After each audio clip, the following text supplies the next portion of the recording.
अस्सलामुअलैकुम। Welcome to my food facts. कैसे हैं आप सब? अल्लाह पाक से मेरी दुआ है कि आपको अपने प्यारों के साथ खुश और आबाद रखे और आप पर अपनी अमत का साया बनाए रखे। आमीन सुम्मा आमीन। आज हम बना रहे हैं गजरेला। इसके लिए गाजरें कद्दूकश कर ली हैं और ये चावल, इनको मैंने उबाल लिया है, फुल डन कर लिया है। और थोड़ा सा मैंने देसी घी ले लिया है और ये इलायची का पाउडर है और कुछ पिस्ते बादाम है गार्निश के लिए। साथ में फ्रेश दूध लेके तो उसको भी मैंने उबाल के रख दिया है। सबसे पहले देसी घी में ये जो गाजरें हैं इसको हम थोड़ा सा हल्का सा हम भून लेंगे ताकि इसका पानी भी खुश्क हो जाए और ये देसी घी में इनका कलर भी थोड़ा चेंज हो जाए।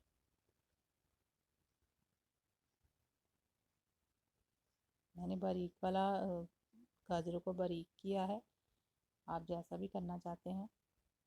अभी सिर्फ 3-4 मिनट कुक करने के बाद इनका कलर चेंज हो गया है, अच्छी सी खुशबू भी आने लगे। इनका अपना गाजरों का थोड़ा सा पानी जो होता है वो भी खुश्क हो गया। अब हम साथ ही इसमें दूध डाल देंगे और ये जो मैंने चावल उबाल के रखे हुए थे ये भी साथ ही डाल दिए हैं। अब एक दफ़ा तेज़ आंच पे इसको हम बॉईल करेंगे और उसके बाद फिर हम इसकी आंच धीमी कर देंगे। साथ ही मैंने इलायची का पाउडर भी शामिल कर दिया है और इसको बिल्कुल स्लो फ्लेम पे हमने पकाना है तकरीबन 1 घंटा।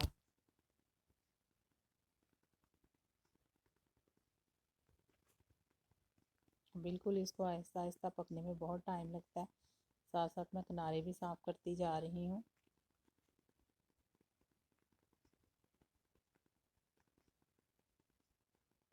ये बहुत मज़े का गजरेला बनता है। ये देखिए पकते हुए तकरीबन आधा घंटा हो चुका है।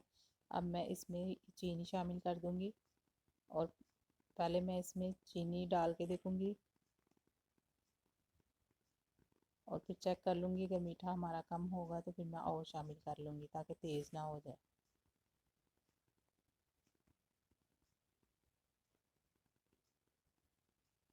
और गाजरें मैंने ली थी तकरीबन 1 किलो से 1.5 किलो गाजरें थी।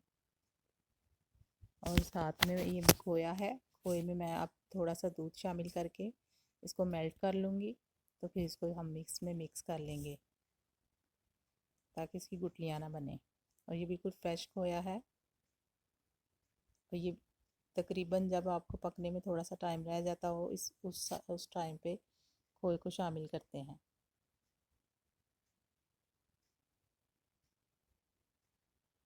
और 1.5 किलो गाजरें थी और मैंने 3.5 किलो दूध ले लिया था और साथ में इसमें चीनी मैंने कप के हिसाब से डाली है, 2 कप के जितनी।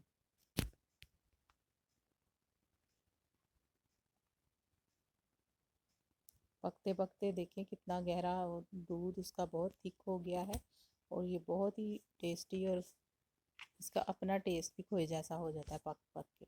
इसलिए मैंने इसमें खोया थोड़ा शामिल किया है। और ये देखिए अब इसको पकते हुए घंटा हो चुका है। आहिस्ता आहिस्ता फ्लेम पे मैंने इसको पकाया है और बार बार चम्मच में हिलाती रही हूँ। अब मैंने इसको रूम टेम्परेचर पे ठंडा कर लिया है।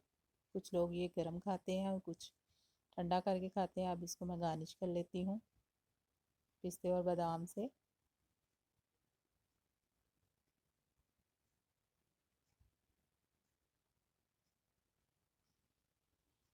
और ये ज़रूर ट्राई कीजिएगा और फिर मुझे कमेंट करके बताइएगा कि आपको आज की वीडियो कैसी लगी। आप रखिए यूं ही ख्याल अपने प्यारों का, अच्छी अच्छी सी डिशेस बनाकर मुझे रखिए दुआओं में याद। और हज़रत अली फरमाते हैं सबसे पहली इबादत ये है कि इंसान मुसीबत में सब्र करके अल्लाह पाक का मुंतज़िर रहे। फिर मिलेंगे किसी और वीडियो में किसी और रेसिपी के साथ। अल्लाह ताला आप सब पर और हम सब पर अपनी रहमत फरमाए और अल्लाह ताला हमेशा हमारे घरों में हलाल रिज़्क़ अता करे और अल्लाह आपको और हमें अपने हिफ्ज़-ओ-मान में रखे। फिर मिलेंगे किसी और वीडियो में किसी और रेसिपी के साथ। अल्लाह हाफिज़।